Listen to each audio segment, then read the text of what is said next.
Welcome to another week here of Huddle Up on Northwest Access TV. I'm your host, Paul, and lots to talk about from Super Bowl to NBA All-Star Weekend. We even have boys basketball. Hopefully BFA's head coach, Matt Toof, will give us a call sometime later in the program so we can talk playoffs to come and some implications this Friday that could alter whether they're home or away. To my right, JT, welcome. Howdy-ho. How we doing? For the most part, good. Good. Pretty good. All right. What were you? Let's go with what were your initial thoughts on the Super Bowl? It was not as bad as the first Broncos Super Bowl adventure against Seattle. Right. It wasn't as bad as that, but it was pretty bad. You saw. It's funny to say considering they won. Yes. But yeah, go on. The play in that game. I mean, it was a defensive game, which, in a lot of ways, you can really enjoy for a Super Bowl. But at the same time, the lack of quality offensive play is what made it so bad to watch. Right, it almost masked the great defensive plays from both teams. Where I'm someone that when I'm watching a game, I actually like watching it for defense. I'm at that point in my watching football where the touchdowns after touchdowns is like, all right, I like it once in a while, but I want to see defense. Yeah. And we definitely got that, but I agree with you where the offense was just so bad on both ends where it almost took away from, like, okay, are these defenses really that good or are the offenses just really that bad? I mean, it was a mix of both. I mean, and that's the thing is, like, for the Super Bowl, you want scoring, but you want defense. You want a good mix of them. And when you watched Denver,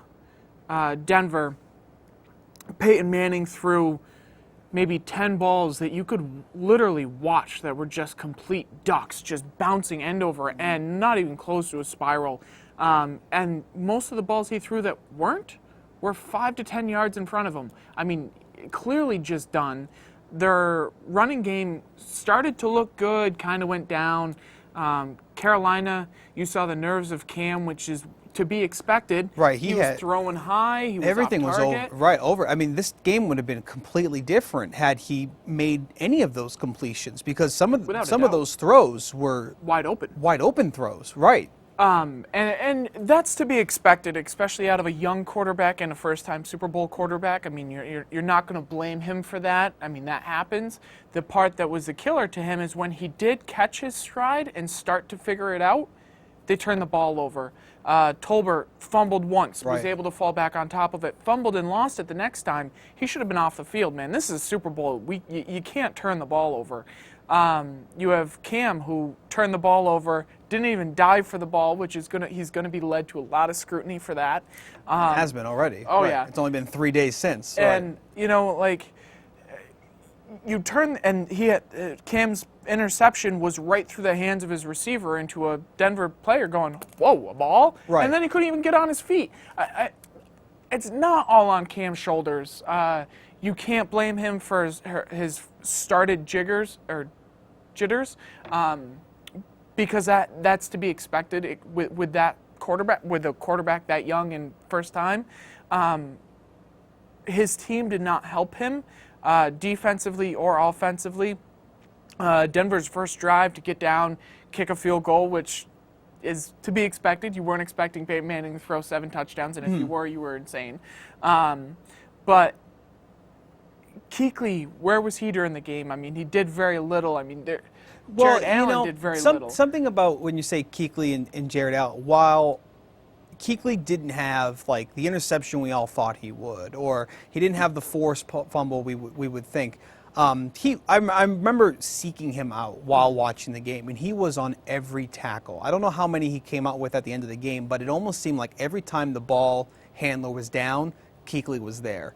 He was very involved. He was very active, but it wasn't as he has been the last few weeks, which you got to remember, the Super Bowl isn't always going to deliver what you think it is. If you have a defense that's just dominant, most likely they're not going to show up as much. And Denver's defense really hasn't been as dominant as it was in the Super Bowl. It's been moving along. It's been, they haven't really been letting up a lot of points. And then once the Super Bowl came, it was almost you saw a different team out there. This defense that Wade Phillips put together was phenomenal. Which at the same time saying that, it's not.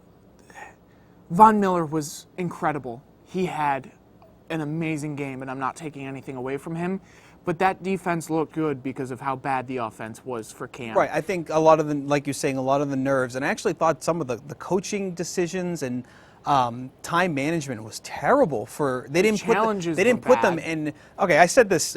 This shows that it didn't make any sense. We're watching the game. My wife and I are watching the game, and he challenges his second challenge with 4 minutes to go, 4 minutes into the second quarter, and I go, well, if he gets this wrong, he loses all his challenges for the rest of the game. And my wife, who watches football only while she's passing the television, goes, well, that's stupid. Why would he do that? Exactly. Like, if my wife, who doesn't watch football, can realize that challenging something and having none for the rest of the game, that's showing you something. And the first challenge was just stupid. There was no point to it. You knew you were going to lose it. Right. And the second one, the only thing that would have come from it is 7 yards. Yeah. So instead of being 2 and 10, he would have been 2 and 17, or second and 10. He was second and 17. That didn't make any sense to me. Mm-hmm. I mean, it's tough, and you never know whether or not you're going to need that, if that play is going to be that play that's going to change things.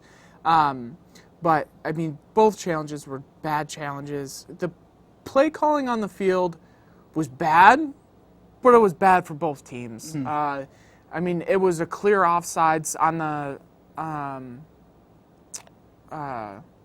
the field goal attempt. Talib, right. I mean, that was who was already called for that earlier in the game. I mean, that was a given, and that's a bad call.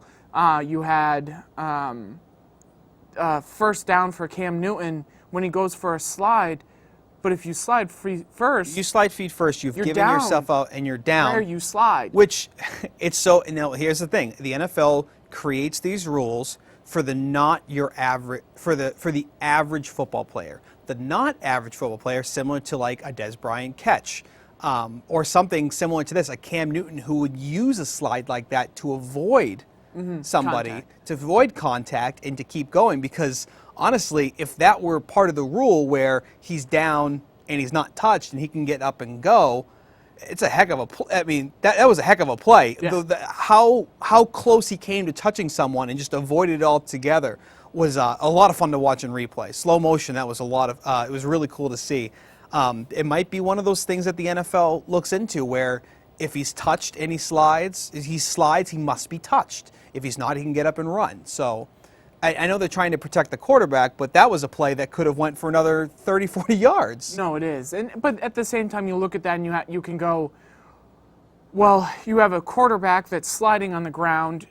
You can't have a defender coming in and spearing him while he's on the ground. Like, that's unnecessary. And I at the same time, it's football, so you're going to get hit, but you do have to protect that player from the evident mauling he would take, especially for the quarterbacks that do that because they don't want to be touched. But that's either way. There was a lot of missed calls. There was a lot of bad plays. I thought clock management by the Panthers was pretty bad, especially towards the end. What was it, 4th and 20-something or whatever. Then they decided to punt. They weren't rushing to the line at all. They decided to punt. Yeah, there was no rushing to the line in the end of the first half. It just seemed like it was just so ho-hum of the team, like, oh, we'll get there eventually. And honestly, that was kind of my mentality. I'm just like, well, Carolina will score here, and then they'll score there, and then they'll go up by another touchdown, and then, Denver will lose. It just never happened. Cam Newton never seemed to really get a good head on his shoulders. They took away the run game from him as well. There are a lot of plays, a lot of running back options that Carolina ran throughout the whole year that they did not break out at all this game. And I feel like that could have opened up things later on. Oh, without a doubt. So, and it was just really disappointing for me not to see him run. I think he still had 30 yards rushing or something like that. But I feel like he could have had a lot more if they just opened that game up a little bit, because the second half he didn't run at all. No. And there were some interesting little side things that I found rather amusing, I guess. One of the biggest ones was Cam was running, going towards the sideline, not running out of bounds. He was still fighting forward, gets hit.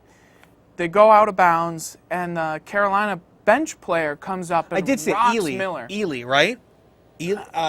Defensive guy. I think it was Ely. He comes over and he pushes Von Miller. And my first thought is, get off the field. That's a flag. That should be a flag, and It wasn't called at all. And I have a big issue with that, mainly because like I hate the rule of you run out of bounds, and there's so many flags for saying that you're hitting them out of bounds. You have two pro athletes running full speed. It's going to happen. Right. There are blatant ones, and there's some that are called that are just, they're still playing football. And for me, having a bench player come up and hit an active player, that should be a flag no matter what. Without Right. fail. I mean, that's not right. Because who's saying that? I'm pretty sure it was Ely. Who's saying that he saw what really happened? He could have seen Von Miller hit Newton, but it could have been in the field of play. I don't remember where he was positioned or anything. He was still inbounds. Inbounds. So maybe Ely thinks he hit him afterwards, and that's why he decided, I'm going to get up and push him off. And, exactly. But the second he even started running, I'm like, don't even do it. He touches Von Miller. You got to flag that. Yeah. And it's depressing to see that the biggest game of the year, the refs still aren't focused on everything that's going on. No. And I thought for Denver's side, they needed to take Akib off that field and sit him down and say, you got to get your stuff together. Yeah, I completely agree. He was just a mess. He couldn't get anything right. Again, even my wife, who doesn't watch football, was saying the same thing. It's like, well, shouldn't the coach take him and sit him aside for a little bit? And my answer was, well, it's kind of hard when you're one of the best players on that team. So, but he should know better in this type of spotlight to relax a little bit, and it just wasn't. So at a point where it was like a third penalty, I'm going, all right, now's a good time to sit him down for like the rest of the first half and say, listen. Exactly. get It's not his as head bad straight. as like the Beckham issue, but at the same time, No. it's that simple point of it doesn't matter how good you are or what you stand for your team, whether it be your quarterback or anything. If you have lost your sense and your stability, right. You need to sit a minute. And it doesn't mean you have to be out for the next 30 downs. Take a series, right. Breathe. Get your stuff together. Figure your stuff out. Get back out there and do what you were hired to do. And I'm surprised that the Denver Broncos didn't take that approach as well, because they can clearly see early in the game that Cam Newton is frazzled. You have a moment of time to take someone like Talib out, sit him down, talk him down for a little bit, and get his head back in the game. Yeah, because it was because Talib that they kept extending the drive. Right. I mean, you can't have that. But, the players that did well, Von Miller was amazing. DeMarcus Ware Did great.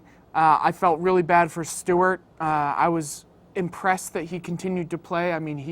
he got hurt pretty early. His ankle, if you watch that, it was just like yours. It was nasty, and he was bent backwards. And, to come back out there, you could see that he was not himself, but they don't have any other option. So he did what he had to do. And ended up scoring a touchdown. Yeah. So, you give him props for that. The receivers, there was really nothing to say about any of them. Funchess had a good game. Go figure, right? My boy. Go figure. That was really about it. He had a great catch, too, over the middle. Yep. That he made.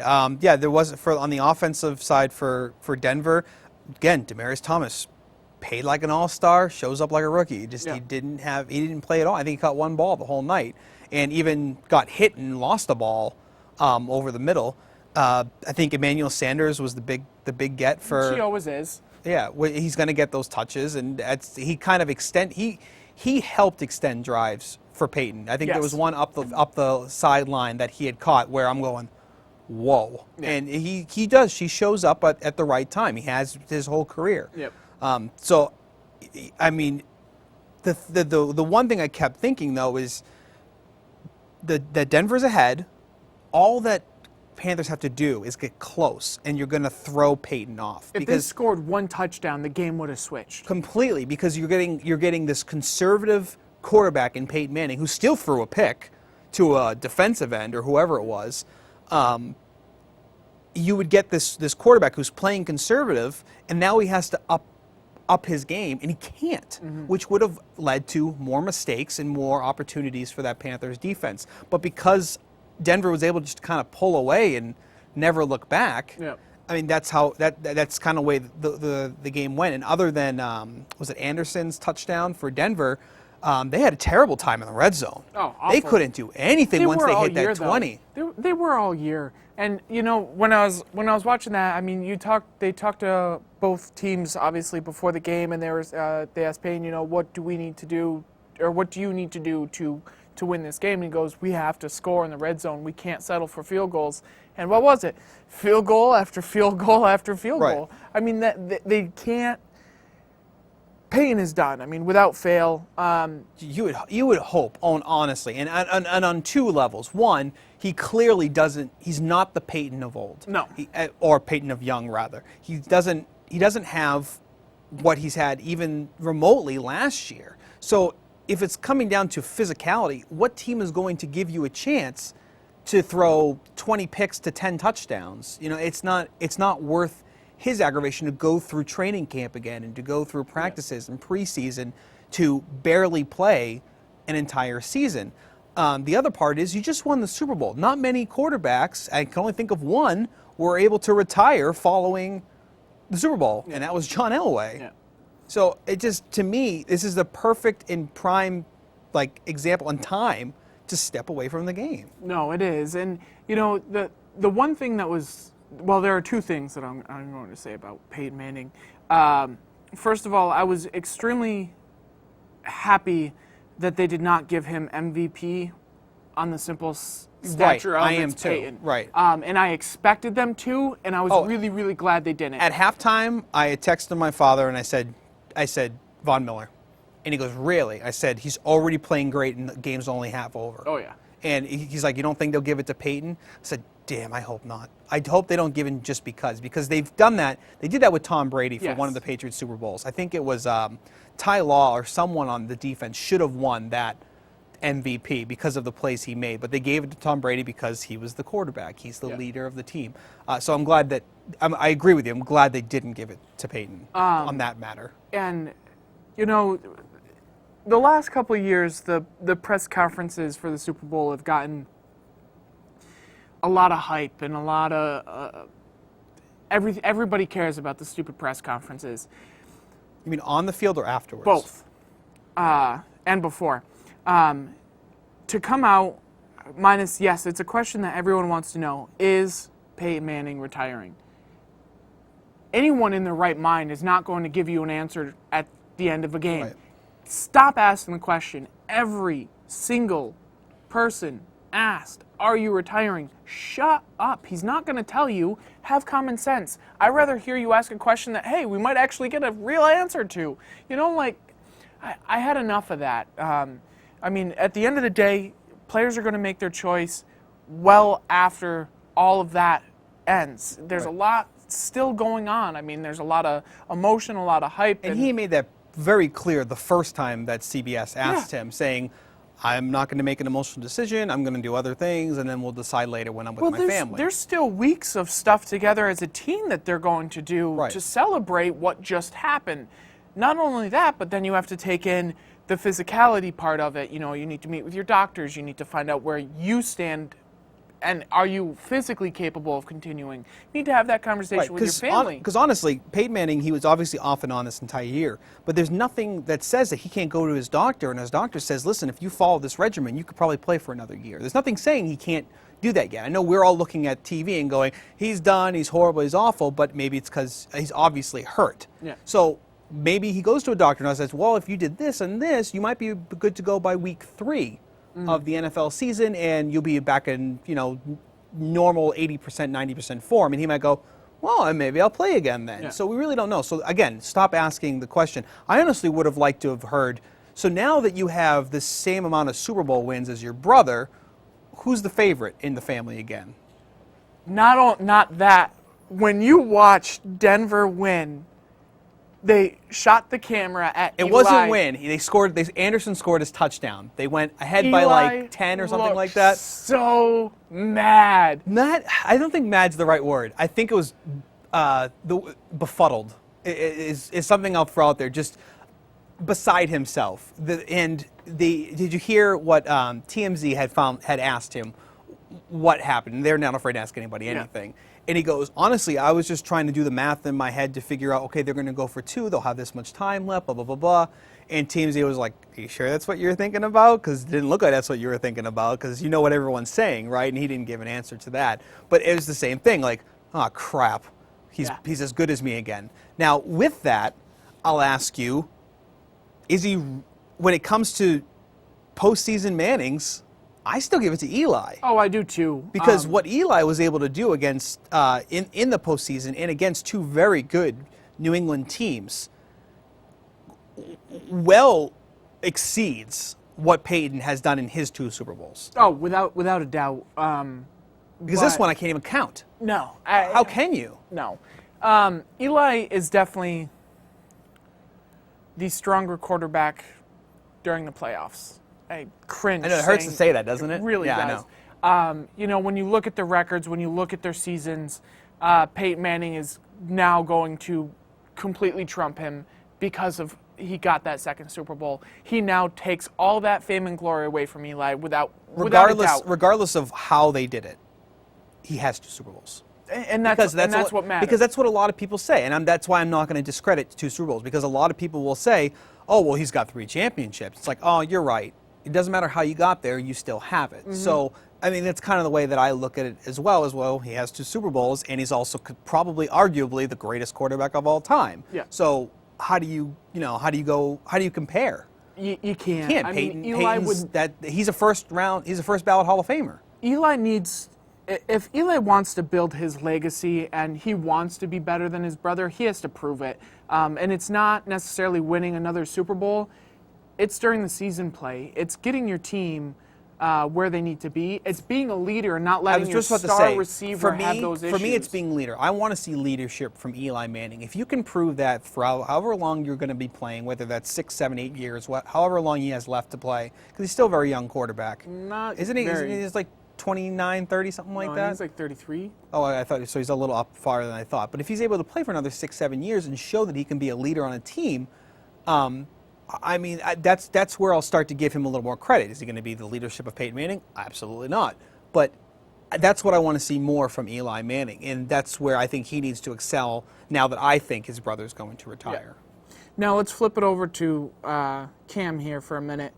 His press conference was obviously very disappointing. And very much talked about as well. You got to give the kid a break. For reference, if you haven't seen it, and I know that everyone who does watch this has seen it, he basically answered a couple questions with one-word answers and then walked off. Yes. You know, he just lost the Super Bowl. He knows he played poorly. He's very emotional. And there are 2 things to put to that.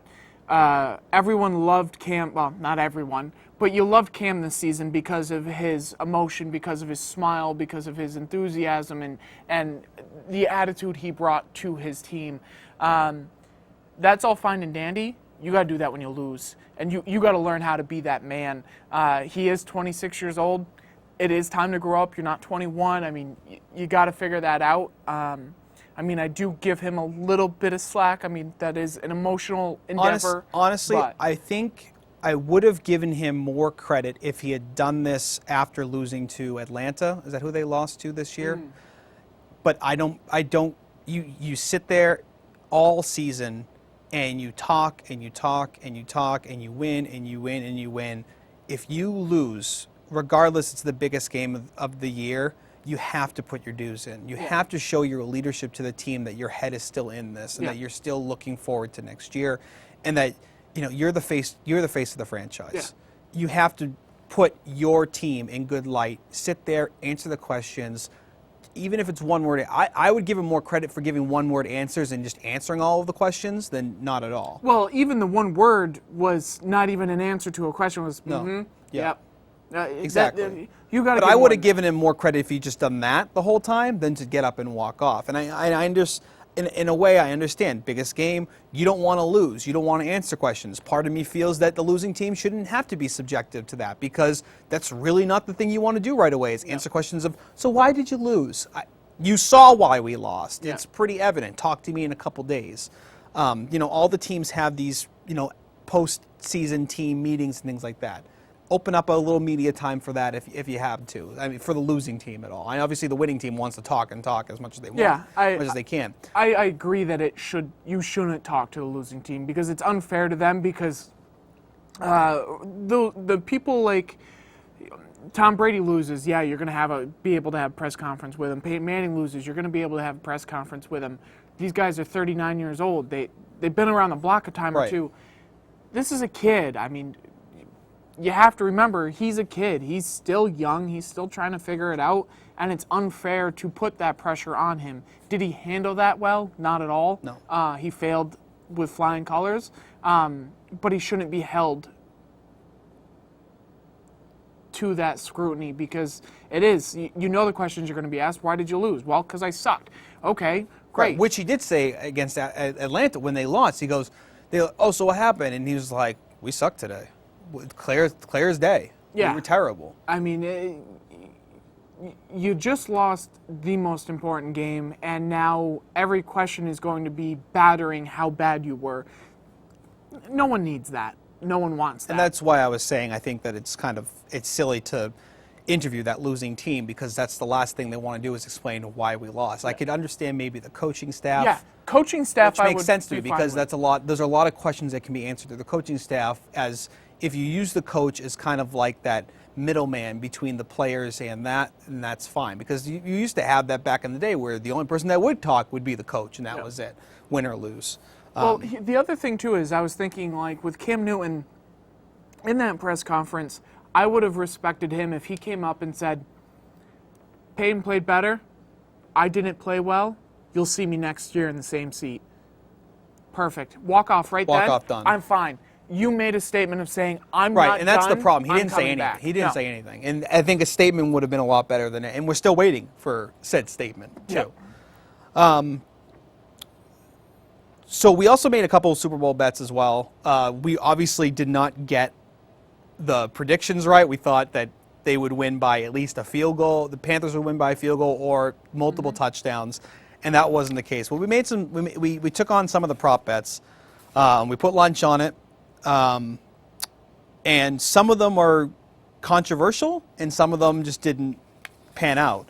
The first one I have, so I can just run it down.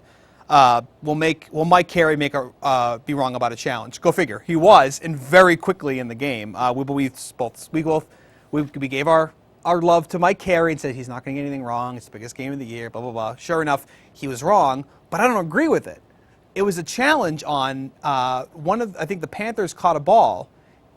And it was clearly not a catch. No, it was clearly a catch. They called it not a catch. I thought it was. How did you clearly think that was a catch? His hand is completely under the ball, and then when he's rolling over, the ball never touches the ground. But it does. No, it never touched the ground. Tip of the ball. No, Yes, it does. you were watching. Tip of the ball How hits much? and Be moves. honest. How much were you drinking? Not that much, actually. Not much for you is like hammered for me, so I don't want to hear that. Will the Panthers player who scores give a ball to a boy or girl? Stewart scored. Kept the ball. Kept the ball. I'm okay with that. It makes perfect sense to me. You're the Super Bowl. You're never going to have. You might never get that moment again, especially for someone like him, who's older, a veteran running back. You've played all this time to get there. You score. Cool. Keep it. Fine. Will the announcers mention Kubiak was Elway's backup? I was very surprised because that's a very Phil Simms thing for him to do, and he didn't. So we both got that wrong. You're right. What color liquid will be poured on the winning coach? Now, you said orange, and I said blue. The only reason I said blue, and I made that clear, was I think Carolina's going to win, so they're going to be blue. But if Denver wins, it's probably going to be orange. You said orange, I said blue. It was orange. Who will win the Super Bowl MVP mentioned first? You said God. This is where I'm taking the point, because I said team, but the question wasn't, who would you like to thank for how blah, blah, blah. It was like, the question was more stated around, this team really showed up today. What do you think? And his first thing was, man, I really got to thank the team was there. So the question was phrased. I didn't think they were going to do that, but so I got the point there. Which song will Coldplay play first during the halftime show? We both had no idea. However, when they first started playing the first song, Viva La Vida, I went, oh, I do know that song. I just don't know the title of the song. Yeah. We both got that wrong. We said other things, whatever. They did play clocks, though. They did, but not first. Will Left Shark make an appearance? We knew the NFL wasn't funny enough to make fun of themselves, so We both said no, we got that right. How many viewers will be showing? The over-under was 117. That hasn't come out yet. Yeah. But we both said over, so regardless. Coin toss, tails never fails. So 26 times to 24 times for a Super Bowl. So that was me. Will either quarterback take a snap? No backup quarterback took a snap. I was hoping that it would so we could dispute, oh, he came in, but was he hurt? Who knows? It didn't happen. Should have. Right. Who will score the first TD? You said Tolbert. I had Stewart. So, which is great because we didn't say who will score the first Panthers TD. We said first TD, and it ended up. I thought that bet was going to be out null and void as the Broncos are charging down the field and they can't do anything in the red zone. Will Cam Newton break the most rushing yards by a quarterback? We both said no. The record was 64 by Steve McNair. I think he had 30-something rushing yards. No, he had 60-something. Cam Newton? Mm-hmm. Cam Newton didn't have 60-something. Well, they say that he didn't break it, so. No, he didn't break it, but I think he had like 61 yards. Oh, okay, so he had enough to at least get there. The other one that is controversial, but even if whichever way it goes, one of us still won, so it wouldn't really matter. It was the national anthem. So I don't know if you watched the national anthem. So you weren't a fan of Lady Gaga singing the national anthem. The first time, now here's the thing, is you made it pretty clear last time that you hate when these people go off kilter and they change the way the song sounds. So were you a fan of the double brave at the end? She started out okay, and then it just got awful. The last 40 seconds of that thing was bad. So they did, the last 40 seconds was basically the last line of the national anthem. So you had said last week, I hate when they do it, blah, blah, blah. She said the word brave twice, which immediately put everyone in Vegas on edge because which one do we count? Do we count the first time she said brave or the second time? Mm-hmm. If you count the first time, she's under. You count the second one, she's over. She's over.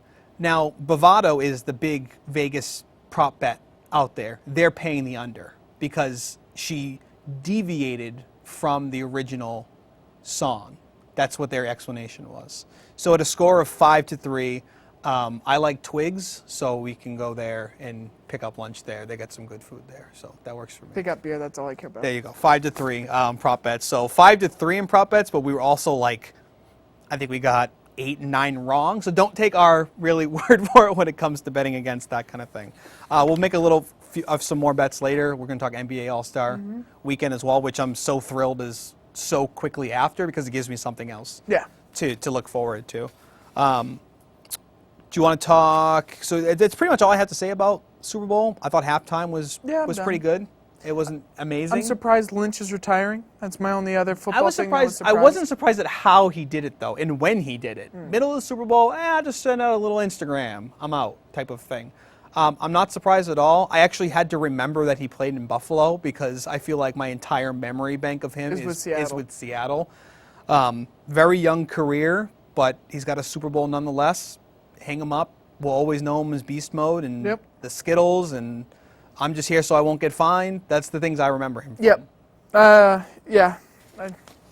It's not much really to say, and you know what? He wouldn't say anything really more than what we're saying now. Nope. So, no, we won it. Golden State.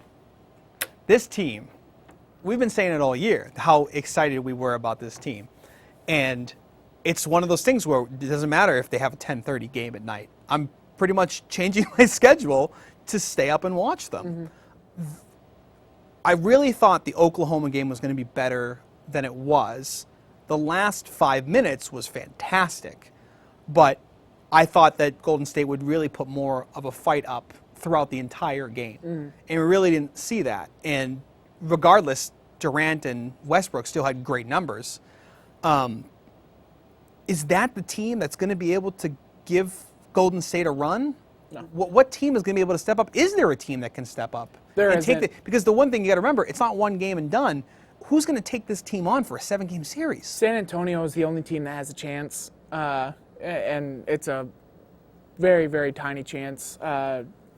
Rockets played well last night against them, but they didn't shoot the ball well. I mean, they shot well in the first quarter, then they didn't score for 12 minutes. I mean, you got a fluke, you took advantage of it, you pulled yourself back into the game, and then you just kind of hung in there. But this is a team who you look at OKC. If Durant and Westbrook don't play well, they lose. Okay, Golden State, if Curry doesn't play well, if Thompson doesn't play well, team still does. It doesn't matter who is scoring on this team. They are so unselfish. And to a lot of points, there was, first it was Andre Iguodala last night in the corner, wide open, and his first thing is, do I pass? I'll shoot. Pass first. Harrison Barnes gets a turnover, or gets a offensive rebound, standing there 20 feet from the basket, wide open, and he's still surveying for the pass. I mean, this is what this team is. They don't care. They follow whoever is hot. If Clay gets hot, they're going to just keep dishing him and dishing him and dishing it to him. But they don't care. Not a single person on that team cares about their stats. And I think the only person who might be Clay Thompson. I mean, he's the only one who kind of jacks up a lot of shots even if he's missing. Curry, if he's not playing well, he'll start dishing the ball and doing other things. But this team is focused as a offensive team. Bogut last night was a monster. 7 blocks. I don't remember how many rebounds against Dwight Howard, who you talked about last week, maybe going to, or no, you weren't. Someone was telling me Boston's trying to get him. That's what I actually had seen something on Twitter or something like that about that. You know, this is supposed to be just trade the most dominant center in the game. He sucks. There's nothing. You can't look at him and go, wow. Honestly, so he's been bad for a while. Yeah, he's never lived up to the hype of Dwight Howard. No, and you know, when you look, like I said, is when you look at this team, you have Iguodala coming off the bench, who would be a starter in 90% of the teams that play in the NBA. You have Bogart, what's his name? I don't know, Bo something or other coming off the bench. You have I can't think of anybody's name right now. Lemons, whatever. The backup point guard that comes in, who's 6'6", 6'7", and has ginormous arms. Their bench play almost scores as much as their starters do. When you look at OKC, their bench play scores 12 points a game. That's not going to win you. Right. The depth on that roster for Golden State is it's a little crazy to think about because, you know, thinking let's go back, thinking 9, 10 years ago, we were putting together these teams of big threes. You were looking at the Allen, the Pierce, the Garnett. You were looking at Dwayne Wade, Chris Bosh, and LeBron James. Yeah, which one could I not think of? You have a team here that's full of almost 5 of them, and you don't have to rely on one. I think the Heat found that very difficult. If LeBron was having an off night, it was very difficult to put all your weight on someone like Dwayne Wade and to put someone on all your weight on Chris Bosh. With Boston, you couldn't put your weight on either one of them. That 3 had to work together. Yep. This team doesn't. It's a completely different animal. It is. If Curry's not playing well, Draymond Green and Klay Thompson pick up that slack. If Klay Thompson's not shooting well, Draymond Green's putting them points in, and Curry's dishing it out, left and right. Yeah. So it's one of those things that they have a superstar. And if either of those 3 players went to any other team, they'd be an instant superstar. And instead, you're bringing them all together, but they're so unselfish in how they're thinking. You have to give a lot of credit to Steve Kerr, the coach, to create that mentality in the locker room that it's not about us. While media is going to make you guys feel like kings, you have to keep that chip on your shoulder and play together unselfishly. And fail. They are doing a fantastic job of doing that. And if they're not really doing that, they're doing a heck of a good job hiding it. Oh, yeah. I mean, when I look at the teams that are out there, I say San Antonio's got the best chance to knock them off the top. But in order to be... But in a 7-game series, I just don't see that. I don't either. And the reason for it is San Antonio, Duncan's been out. they've been pushing Aldridge, pushing him to come back and be the player that he was in Portland. And he has started to do that. He's become a great talent again with Duncan out. But in order for them to play their game, they play big. You can't play big against Golden State. You have to play small ball. Right. You really have to, because at the end of the day, they can take Bogut off the court. They can move Green to the center position and play Iguodala and Barnes and Curry and Thompson. I mean, they can make you play such small ball that what are you going to do? I mean, you can't have Duncan and Aldridge trying to guard three-point shooters. It's just not going to work for you. And that's what makes Golden State so hard to beat, is they can manipulate their team to play any style of game, and if they make you play their style of game, successfully too, they're going to beat you. Right. And you look at the teams out in the East. I mean, Cleveland's does not look good. They don't play a team game whatsoever. Boston is looking vibrant. They have a lot of talent that out of no-name players that are coming up. They have potential out there. But there's just not a team that is like Golden State. They are dynamic. They are pass first. They are prolific shooters. And the scariest part about that team is that the one person who's not signed past next season is Curry. Right. So this team is I feel like he's one of those players that's not going to say, yeah, you actually guys think I'm going to go start a thing in Los Angeles. I'm going to go to New York. I'm going to go to Toronto like my dad. He's not going. I don't see that for him. He's so humble during press conferences. I almost believe him when he says he loves the culture they've created. So it's one of those things. And you got to remember, Golden State also has that little betting chip that says, remember, we placed a bet on you first. Mm-hmm. Give us the benefit of the doubt. If he re-signs with Golden State, it's one of those ideas that if this team just does it for the championships, I mean, we could be seeing 2, 3, 4, I mean, within the near future, because this team is so well put together that even when someone doesn't play well, they're able to step up. I mean, it's going to come down to you got to put the diva aside and play for the team.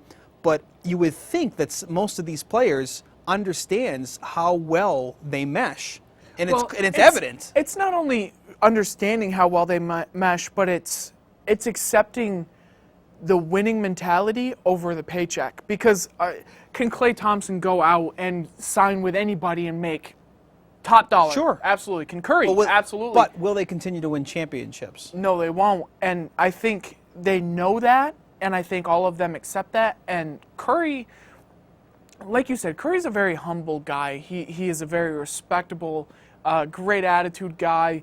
And I see him as being that guy of, okay, pay me half of what top dollar is. I'll compare it. I know you hate me comparing him to people, but I'll compare it to Tom Brady. That's what Tom Brady has done for the New England Patriots. I think that's why he's been so successful, because he's been able to stay in the New England Patriot system. Mm-hmm. He's very successful for that matter because they alter his style of play to win games. And that's what I think that Curry will realize, is that this team has helped surround me with great players and surrounded our team with a lot of talent that we can continue to do this. I just can't take top dollar. No. If Tom Brady wanted to go to another team, he'd be making $25, $26 million a year easy. Yep. He doesn't. He makes somewhere in the teens because he realizes we need money for better players. Yep. And I think that's something that the NBA, that Curry will hopefully understand early enough to be able to do that. Which I think he has, and do you think that they'll give him a contract extension before the end of the season? Yeah. Well, that's my question for you. I don't know. Or completely all, because giving him a contract extension is a little different because he's coming off his rookie contract, so the money is less than Curry's not off his rookie contract. He's not off. He's already been on an extension. So, I mean, do you continue that extension, or do you just flat out create a new one? And I feel like if they're going to extend his contract, that's where he's going to understand the mentality. We need to keep the money low. But if he has a new contract, it might be different. Maybe there's new incentives, but I feel like you could still do that with a contract extension. I think he is perfectly content. I don't think he goes to the end of the season without having a contract extension. Yeah. I don't know why they would wait so long. I don't know either, but I mean, I think when that team looks at it is nothing is a distraction right now for that team, and I don't think they want to add a distraction. And I don't think the risk of going into next season without Curry being signed past that is a risk. I think within that team they already know where he is staying, and I cannot fathom him leaving that organization. Me either. It's the Tom Brady, fan in me, where I look at a player like this that's doing so well. Why give it all up for a couple extra $1 million when you know you're going to be making that, and then you can also be considered one of the greatest of all time by winning champion after and championship? I think the biggest if the equation works, stick with it. I think the biggest thing that's funny about that team is I see the bench players doing the same thing. Yeah, you're coming off the bench, you're not a starter, but you get a lot of playing time. How many fourth quarters has Curry played in? I mean, they don't care. It's not about 14 games this year. He hasn't touched the fourth quarter. Yeah, I mean, this is this is a team where if you're a bench player, you're playing starter minutes, and you are held liable like a starter. They expect you to play like a starter. It's almost as if their bench is almost like their closer. You're expected to go in there in the fourth quarter, maintain the lead, and finish it out. Yeah. And I think that's great for some of these other younger players too that are these bench players. They're getting an opportunity that other players aren't getting in the league. Oh, absolutely. By doing that. And I mean, you look at Golden State versus Oklahoma City, and it's Golden State puts their bench in and gains a bigger lead or maintains. Right, and that's the what lead. I mean. I think it's the system. I think it's that equation. It seems to be working. The coaching is doing a great job of continuing this success, no matter who's in that spot. Yeah. We're going to see a lot of Steph Curry this weekend, All-Star weekend. You got was it East versus West on Sunday. My favorite part is the skills competition and everything on Saturday, the day before. Steph Curry is a defending champion when it comes to the three-point shootout. He's got 7 other people that he'll face off against, including very own teammate Klay Thompson. I figure we just did Super Bowl bets with the prop bets. Why not do another one for NBA? You have the upper hand because I don't know most of these names, but you never know. The first one that will be going on is the NBA skills competition, where they take the point guard, shooting guard type of thing, and I say point guard, and they're running these shooting guard, and they're running them through this little obstacle course, which you said your favorite of the 3 because it kind of shows a whole range of your skills. Between that and the 3-point, I think they're kind of tied. Right. Patrick Beverley for the Houston Rockets won it last year. I think that this roster is impressive for the most part, but also a little confusing because it's not your average point guard, and actually some of them aren't point guards. Correct. You have DeMarcus Cousins, who's just been on fire lately for the Kings. Draymond Green for the Warriors. I'm very interested to see how he'll be able to transcribe into doing a skills competition. They have to shoot a free throw. They have to shoot a three-pointer. They have to dribble. They have to pass, something that everyone on the Warriors seems to know how to do. So I don't think it's going to be a problem for him. Anthony Davis for the New Orleans Pelicans. I feel like he's going to take 3 steps and be done with the challenge. He's just so long. C.J. McCollum for the Blazers. Karl Anthony Towns for Minnesota. Isaiah Thomas for the Boston Celtics, and then Jordan Clarkson for the Lakers. Now, Patrick Beverley is your defending champion. Thomas wins. You think Isaiah Thomas will go in there and win it? Boston Love. What makes you think that he'll go in there and do something? He is on a tremendous roll. He's playing great. He's quick. He's got great hands. He's a good shooter. He's proving to the world that he is that good. Okay. Part of me really feels that like someone like Draymond Green's going to go in there, but kind of like chuck it, like laugh it up type of thing. He's not really going in there to really win. But then part of me is also like maybe they have a little pregame thing between him, Curry, and Klay, and say, let's go out there and let's run this whole thing. Let's show these guys this is why we're so good. I would pick him just because I think it'd be funny. But I was going to go with Isaiah because Boston Celtics. Why not? Meanwhile, you go with him instead. So just for the sheer of enjoyment and watching him play, I'll go with Draymond Green for the Warriors. 3-point shootout. You have defending champ Stephen Curry. Who knew All-Star game last year how good this team was really going to be a year from now. Oh, yeah. The amount of losses they have from All-Star game to this All-Star game is like in the low teens or something like that, which is obviously incredible to talk about for one team.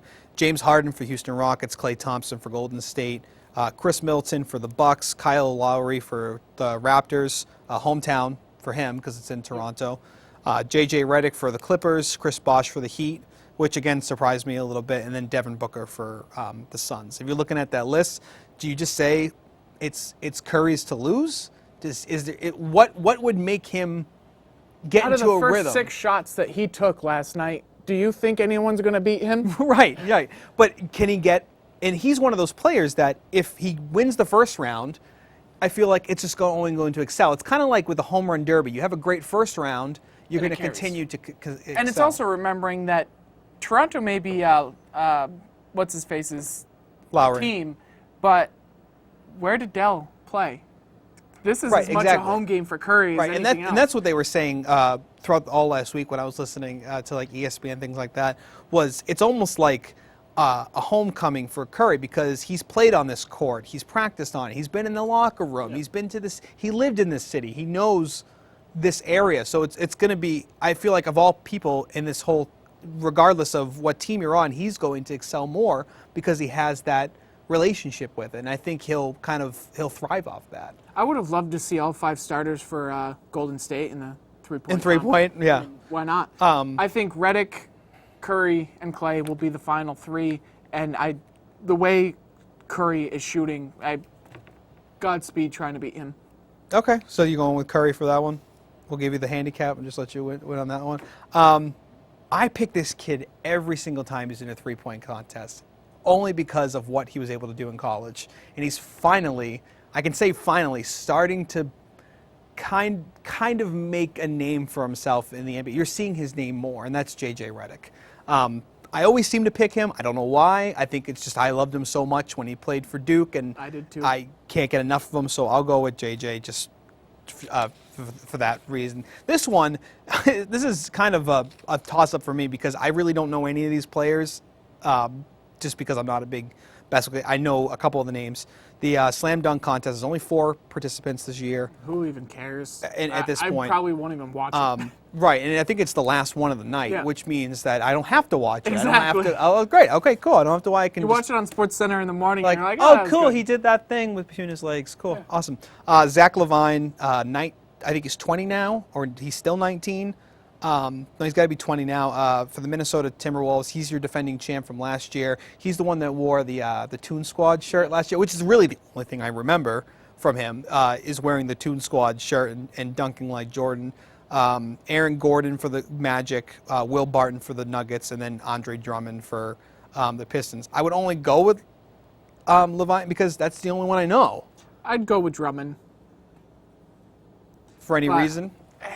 He's you watch a lot more basketball than dunker. I do, so like you would know. So I don't know. I don't like any of them at this point. I say let's take the guys who don't dunk. So let's take a Curry who barely ever dunks. Why not take a Westbrook? He's a point. Let's just make it a point guard dunk contest. Then I'd have more interest in it because at the end of the day, all these dunks have been done. Can it still be fun to watch? Yes. Blake Griffin flying over the car, getting the ball through the sunroof. That was fun to watch, but that's just the show. I mean, the dunk itself, whatever. We see it during all season long. I mean, I could care less. Right. I want to see the big men take threes. I want to see the little guys, dunk.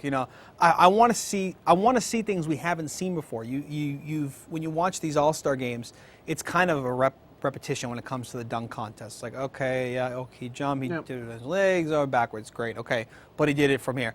I mean, when you had, back in the day, and I know we hate comparing, but like you had people doing things that have never been done before. Even if you wanted to give it to someone like Dwight Howard, who brought out, the 12-foot rim, and then dunked it, and then everyone is saying, like, oh, he dunked it, and then everyone going crazy because he dunked on a 12-foot rim, and then you look up and there's this little sticker up top that he placed there while dunking at the top of the backboard. So not only did he dunk on a 12-foot, but he placed something like 15 feet in the air. That's something we haven't seen before. You know, when you're talking like you still have to go back to Jordan dunking from the free throw line, and you know, Dwight Howard trying to do that and didn't really dunk it, but they gave him a 50 anyway. Whatever. It's just I'm not excited as a fan unless you're not showing me something different. And they tried to do that a few years ago, where they went, you're going to recreate years past, and it just never really worked out. Yeah. I want creativity. Jump over somebody. I know it's been done before, but it's still cool to see. Yeah. As opposed to just, okay, I'm going to jump up and I'm going to spin around and dunk. You know, instead of jumping over the point guard, why don't you take Dwight Howard, stand him underneath the basket, and jump over him and dunk? Right. Perfect. Do something we haven't seen before. Right. And so my question to you about the dunk contest, it's a dunk contest. It's in Toronto. Is there going to be a Vince Carter sighting? He'll be there. In what way are we going to see a Vince Carter sighting? Will he be involved in one of the dunks?